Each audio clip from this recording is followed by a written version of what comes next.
And I take off.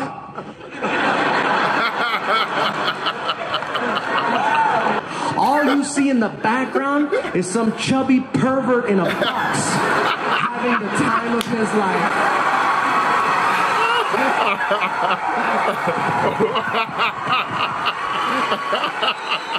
And my girlfriend's like, oh, you're gay. I guess so. Oh, shit. Hey, what's going on, man? I'm back in the studio, man. Hey, look, bro.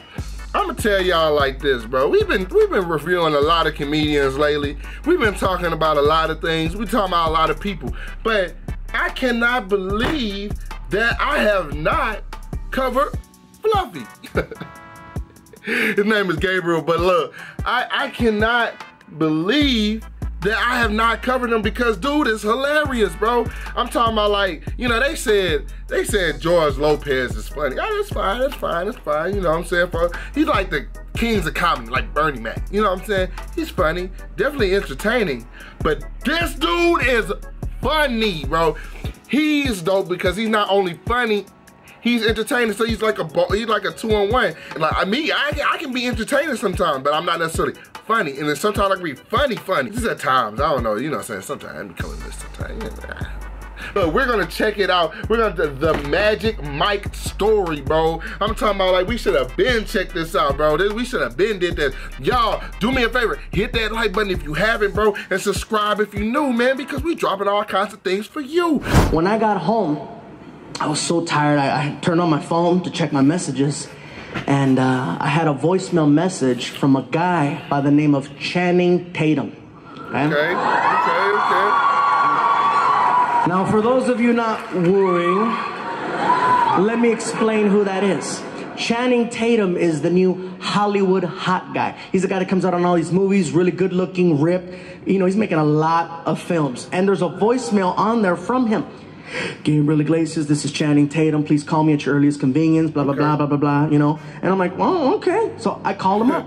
You know, hello. I go, hi, this is Gabriel Iglesias. I'm calling for Mr. Channing Tatum. He yells, Fluffy! What's crazy is I straight did that in the beginning of the intro, bro, I swear. And I wanted to say one thing real quick, bro. Look at this. Look. We'll jump right back to it, I promise. Look. But look at the set. Bro, I'm talking about when you talk about setups, he has a nice, and I'm talking about a nice set for his comedy specials. Like that's one. And two, he does great when it comes to, like, just like making sound effects and just like taking you, like you almost feel like you there. Like you in there, like you were there in that situation, you know? Is that grease? Damn, boy, I'm greased down like a black kid at a bus stop. Shit. Look, bro, I'm doing a new movie, and I want to see if you're interested in reading and auditioning for one of the parts.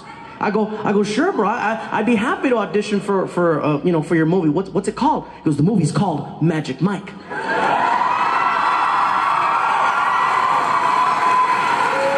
I was like, okay, Magic Mike. So you need a magician, you need an assistant, you want to saw me in half. What's gonna happen? Right. Actually, bro, the movie has nothing to do with magic. It's actually a movie about male strippers. I said, okay. Male strippers? He goes, yeah, male strippers. I said, you do know that this is Gabriel Iglesias, right? He goes, you're funny, bro. Listen, we've already got the dancers, but we need somebody to play the DJ at the club. Will you audition for the part?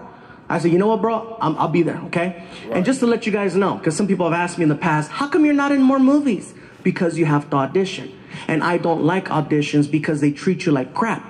Auditions are very cold and very just, they make you feel like shit. They seriously do. You work really hard to memorize all your lines and you show up and you try to do your thing and they cut you off really quick. You're in there and you're like, okay, so who am I hold on. Oh, okay, hold on. Don't talk to him. All right, no problem. Are you ready? Yes, I'm ready.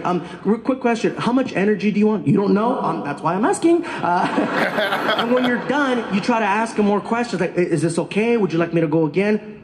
Thank you. I've had the fingers this so many times. Serious, bro? I swear a lot of comedians have been saying that. They be like, man, hell no, bro. I'm an established comedian. I'm not finna go in there and audition, bro. And I do understand it's kind of like a slap in the face, but at the same time, they do have to figure out the right person for the part. But I ain't gonna lie to y'all, bro. It's some places that wanted me to perform. Y'all don't know I'm a music artist from St. Louis Music. And I'm like, because they was like, well, we need to see your press kit. And we need to see. I'm like, y'all called me. If you don't know, then I'm not doing it. And that might be like, you know what I'm saying, not the right attitude to have. But hey, I feel them totally. Thank you. Thank you. Thank you. And you're sitting in your car and you're crying. They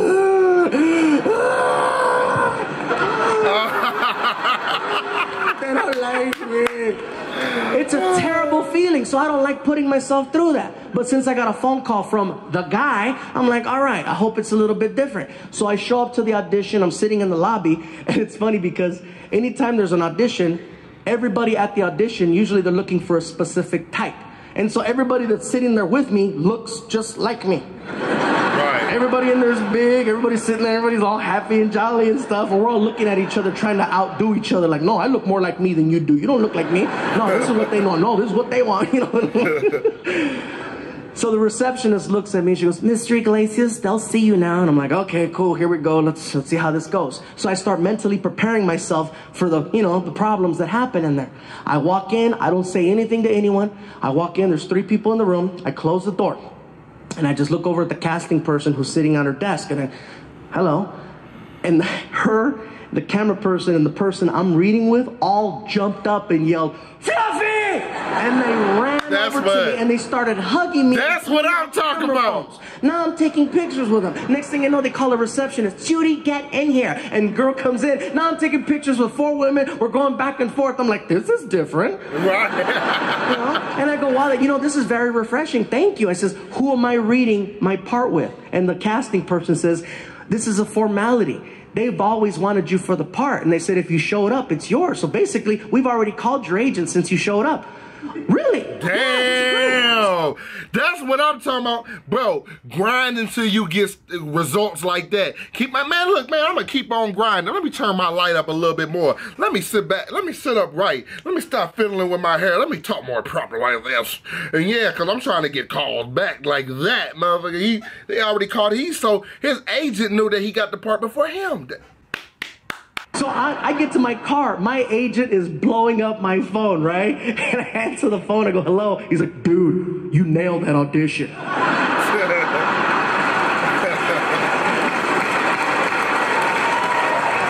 What did you do? I was like, dude, I took pictures. Way to take those pictures, bro.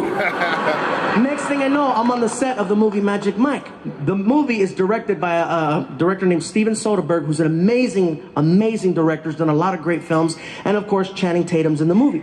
In addition to him, there's an actor by the name of Matthew McConaughey who's attached to the movie. I'm a huge fan of Matthew McConaughey, okay? When I found out I was gonna work with him, I was so excited. You know, and people say, really, you get excited? You get starstruck? Hell yeah, I'm a comedian, not an actor. So I show up, and immediately they send me to the makeup trailer that's parked outside. So I go inside the makeup trailer, I sit down, they start working on my hair, they start putting makeup on me, and in comes Matthew McConaughey. And he sits down in the chair next to me, and I start freaking out. I'm like, oh my God, that's Matthew McConaughey. Oh my God. And now I decide to introduce myself before I did or said something stupid, right? So I look over at him and I say, excuse me, Mr. McConaughey, how you doing? My name is Gabriel Iglesias. I'm going to be playing the part of Tobias, the club DJ, and I just wanted to say hello, and it's an honor to work with you. And in my head, I'm like, I hope he's the same guy. I hope he's the same person from the movies. I hope his voice is the same. I hope his accent's the same. And he looks at me and he says, all right. How you doing there, big man? You doing good? I'm doing good. All right. And I'm spazzing out. And they pull my ass out of the trailer and they take me onto the set. And the majority of the shots in the movie Magic Mike are shot inside of a strip club, okay? It's on a stage, and I'm very comfortable up here. But the cool part for me is I'm on the side of the stage inside of a DJ booth, so I don't have any worries. The director comes up to me and he says, listen, Gabe, you got all your speaking roles in the film, but in addition to that, you are the key background in every shot when it comes to the dancers. He goes, the guy on stage is the eye candy, but you're the guy that provides the ear candy, and you need to express yourself and give me energy. Can you do that? Yes, sir. Let's do this. Next thing I know, all right, everybody, here we go. And quiet on the set. And action. That's dope, bro, because I never know how I go. I cannot wait to be on the Hollywood set one day, man. You know what I'm saying? Let me bring it back for y'all a little bit. Ear candy, and you need to express yourself and give me energy. Can you do that? Yes, sir. Let's do this. Next thing I know, all right, everybody, here we go. And quiet on the set. And action. All of a sudden, the dancing. Dancer comes out, camera starts panning just like that one, right? And all of a sudden, I'm in my DJ booth, and I start DJing it up.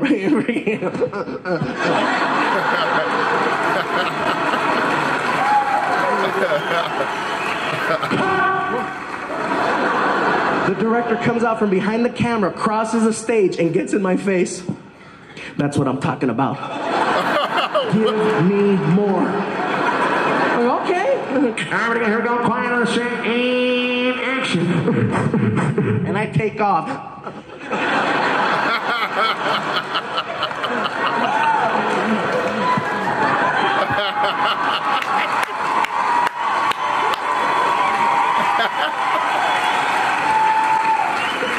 The movie comes out. I attend the screening of the film with my girlfriend at Warner Brothers Studios. We're sitting there and we're waiting for that part to come up. And I tell her, baby, it's coming, watch. Sure enough, the camera starts panning. And you see the dancer, you can't even see his head. All you see is his body all freaking ripped and moving. And in the background, in the DJ booth, you cannot see any of the DJ equipment because it's all below the line of the camera. All you see in the background is some chubby pervert in a box having the time of his life.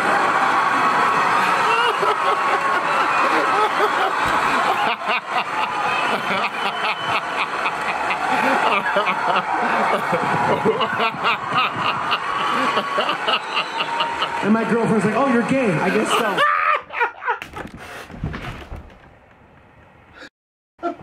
I'm fucking done, bro. I'm fucking done, man. He talking about some, oh, you're gay. And that was my Hollywood debut right there. And in addition to that, there was a couple of other things that happened in this movie that I gotta share because you're never gonna hear about them in a DVD bonus feature. Oh, wow. One of the characters in the movie, his name in the movie is Big Dick Richie. I'll leave it at that. He's played by an actor named Joe. Joe's a cool guy. I met him out, you know. We became buddies after the movie, and nice guy. He's big. He's ripped, okay? And his whole thing is he comes out on stage, and he's dancing behind a silhouette. So all you see is the shadow of him dancing for 3 minutes. And after the 3rd minute, he grabs his G-string, and this is how he finishes his performance. He tears it off, exposing a shadow of, you know...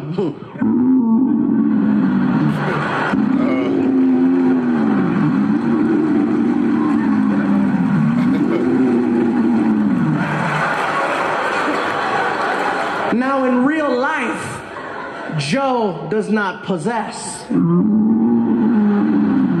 more like, you know, row.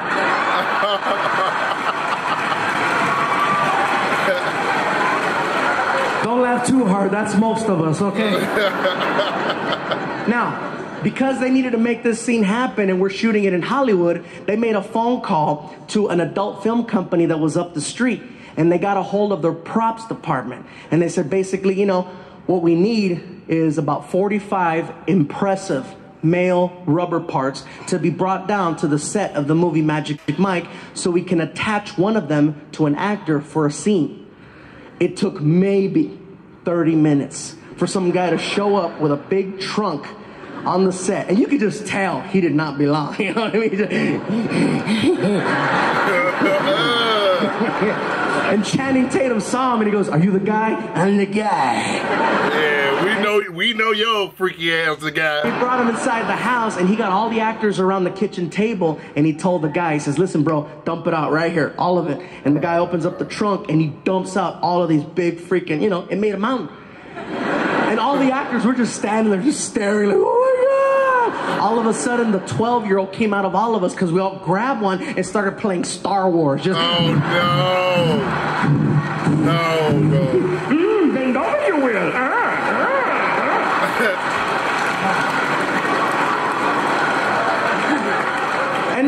something you're not gonna hear about in the true Hollywood story or something like that. And another thing I gotta share about this experience doing the movie Magic Mike is that we shot it in 2 locations. We shot it in Hollywood and we shot it in Orlando, Tampa, Florida.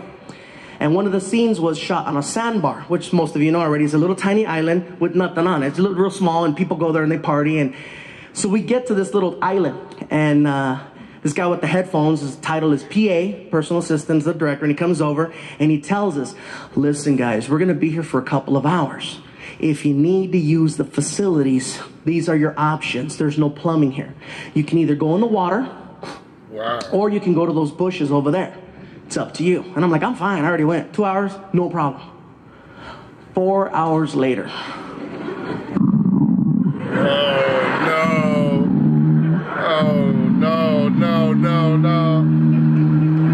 God damn, boy, that sounds like a goddamn ship.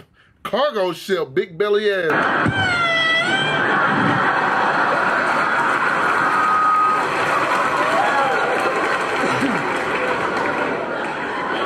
What do you need? Listen, bro, you guys said we were only gonna be here for like 2 hours. It's going on 5. My stomach is killing me.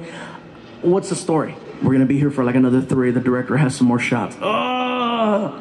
You have your options. Thanks. So the first thing I look at is the water, okay? And to put it into perspective for you guys, the water's like right there, okay? And all the actors are like right there, okay?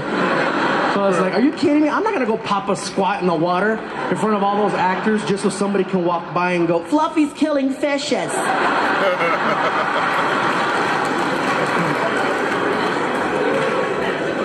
So I take a stroll out to the bushes, right? So I start walking out to the bushes. My stomach is killing me. And fortunately, by the time I got there, my stomach had settled. So I no longer had to go number 2.